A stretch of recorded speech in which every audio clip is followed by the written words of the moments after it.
I'm gonna stand up here away from the mic. It's a pleasure to be here, and I apologize that I had to move lunch up a little bit. We probably as busy as we've ever been in the month of June.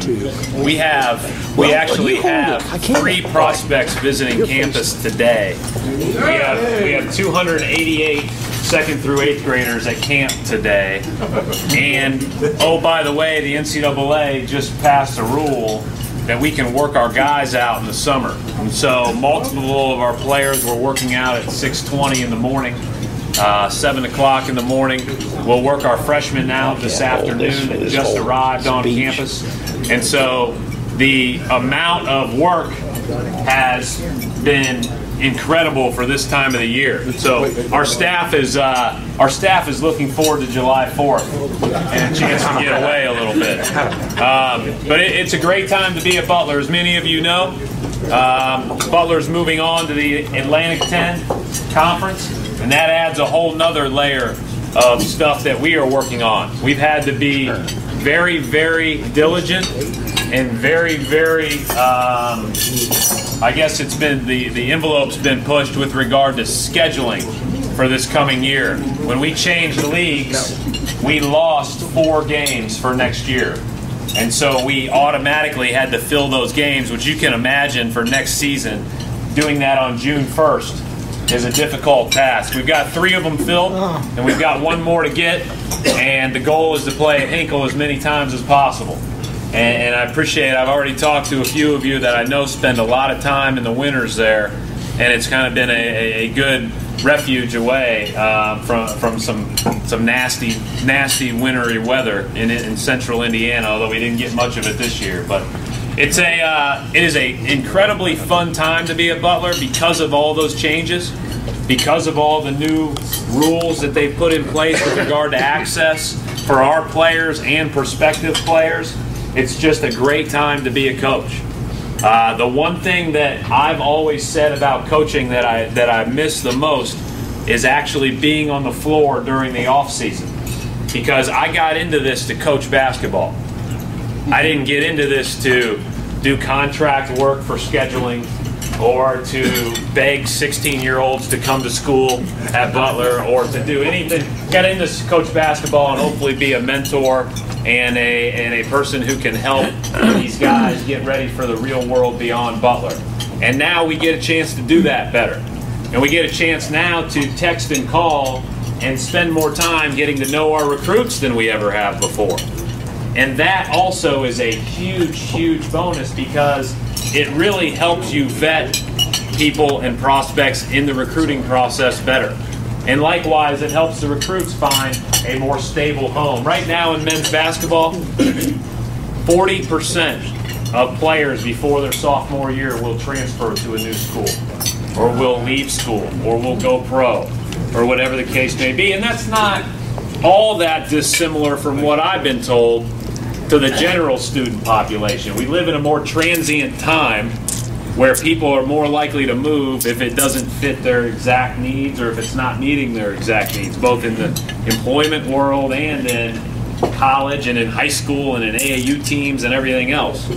But anything that we can do to make it so that it's a more stable environment for these kids, I think, is really important. We've been really lucky at Butler in the last 4 years. We haven't had anybody transfer. And we've only had 2 leave early, and they're a big reason why we had to rebuild a little bit. but anyways, Hayward and Mac. But those guys left early for a good reason. One of them probably has made about $5 million, and the other one is well on his way to a lucrative NBA contract and a good career as well. But the bottom line is the NCAA's made great strides in that. It's added layers of work. It's added to our schedules. In June, it's why I'm wearing basketball casual dress, which is what we call collared shirt, and sweat shorts, basically, basketball casual. It's a good way to live. It's a good dress to have to wear in the summer. But it is a great, great time because we get a chance to be with our players on the floor right now. Every one of our guys, with the exception of Andrew Smith, who's doing an internship, is working camp right now. So they are sweating, learning how to coach, learning how to officiate, all in the hot heat of Hinkle, which, by the way, is going to go through a pretty extensive renovation on the insides. I don't know if Beth mentioned this about a month ago, but we haven't had air conditioning in there for about 86 years, so we're working on that. It's supposed to be 100 degrees on Thursday, which means during the awards ceremony with 288 campers and all their parents, it's going to feel like about 150. So those two power fans on the floor don't quite get it done. So we're going to work on putting air conditioning in the building, at least is what I've been told. We're also going to be working on basketballs, offices, and suites, and lockers, and videos, and a new training room, new weight room, new academic center for our student athletes, bigger, better, more accessible bathrooms on both sides of the arena, which I think will make it for a more convenient fan experience, and it should be a great thing as we move forward. As you can tell, and I think probably the most exciting part about being a part of Butler has been the visionary the visionary and forward-looking of our leaders. We have just been blessed with, terrific administrators. I have a great boss, and it's never stopping. There's always what can we do next to be the very best we can be, whether it be moving into a new league to increase not only our opportunities as an athletic department, but also to establish an even stronger geographic footprint in the East. The bottom line is everybody knows the name Butler, and it's really been accentuated in the last few years, as has been evidenced by our hits on our website and our percentage of increases in our applications, and just the fact that we played 13 games on national TV in Australia last year. But the bottom line is that how can we turn that awareness into more people coming to our school that fit our type of students that we're looking for, and where can we expand our horizons with regard to just normal student recruitment. And so I think moving on to the A10 is a great move for our school, both athletically and as we move forward. The other part of that vision, that forward looking, is this renovation, and you never feel like right now we're stopping. You always feel like we're in motion. You always feel like we're looking to try to better ourselves. And as a leader and a person that wants your kids to understand the value of always trying to get better and always trying to improve, then that's really a neat place to work. And it's really an empowering place to work. I'll tell you this story, and then one of the things I've learned in my short time as the head coach is people want to ask their own questions. So I don't know exactly what everybody wants to ask, so I'll just answer questions. But I'll tell you this story. It's a great story about what you can learn, what you can do, and what you can get out of being a college student athlete. Ron Norrid was our point guard for the better part of the last 4 years and was a terrific leader for our program. Ron Norrid couldn't dribble, pass, or shoot, which makes it incredibly difficult to be a good basketball player.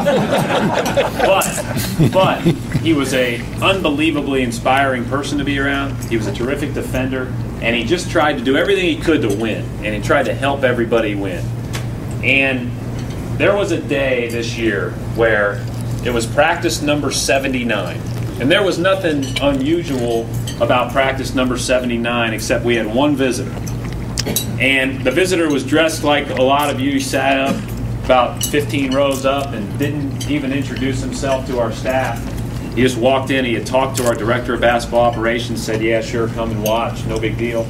And he wanted to watch us practice and said, kind of under the guise of, he wanted to watch and see how we did things. Well, we were 13-12 at the time. We had just lost a home game to Detroit, who had a really good basketball team, on Super Bowl weekend. Super Bowl Sunday was the day before this practice, and Ron had put his tooth into the floor and cut his lip and gotten stitches in that Detroit game and missed most of the first half of that game. And so we go through this practice, and Ron does what he does.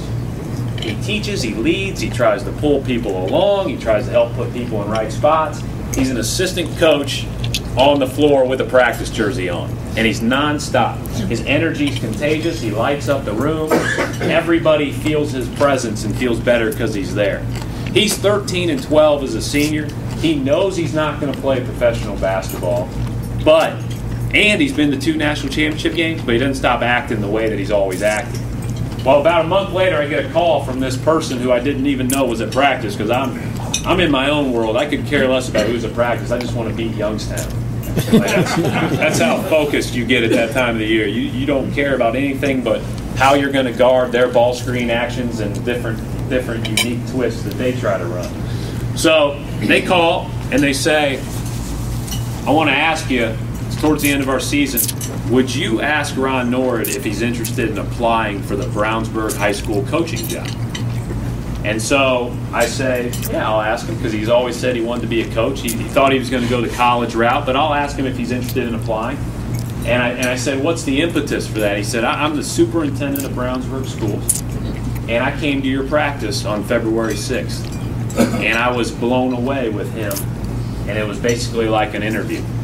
And so I told our guys, our young guys, this after the season, because the dog days of basketball are February 6th. You don't see the pot of gold at the end of the rainbow, and it's not the fresh new season. And it's hard to win. It's hard to get up for the next practice. Practice number 79 can be monotonous. You've already been through 20 scouting reports, so number 21 is like, okay, we get it, we know it, and you've got to really be dialed in and locked in. But for that day, it was one of the most important interviews and days of evaluation of Ron's career, and he didn't even know it. And our guys didn't know it. And then I said, and multiply it on a game day by 7,000 people. Because there's a lot of people in here who can refer you or hire you if you act right, play hard, and are a great teammate. That's all you have to be.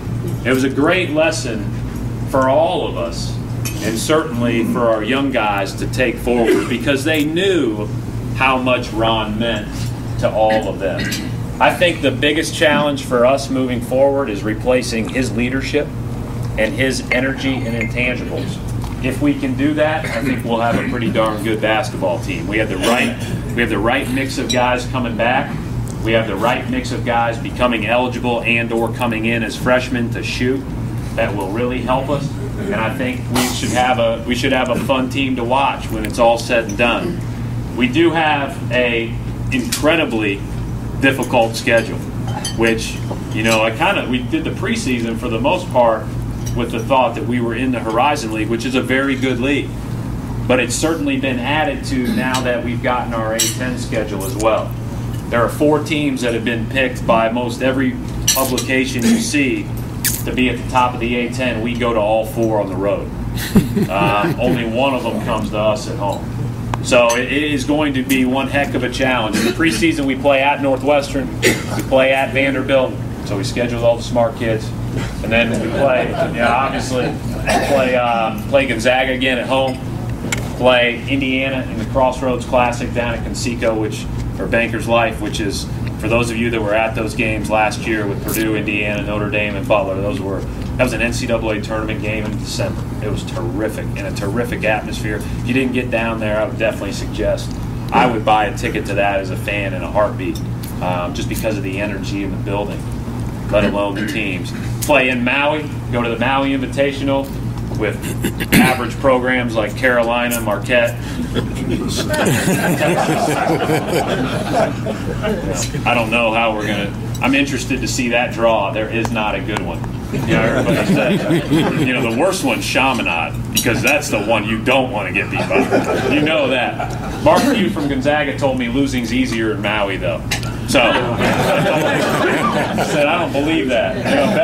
We were talking about Beth Kuchar said that she's just excited about going to all the different cities in the A10. Hey, losing stinks and winning's great. I don't care where you are. I don't care if we're in D.C., New York City, or Alaska. It doesn't matter. But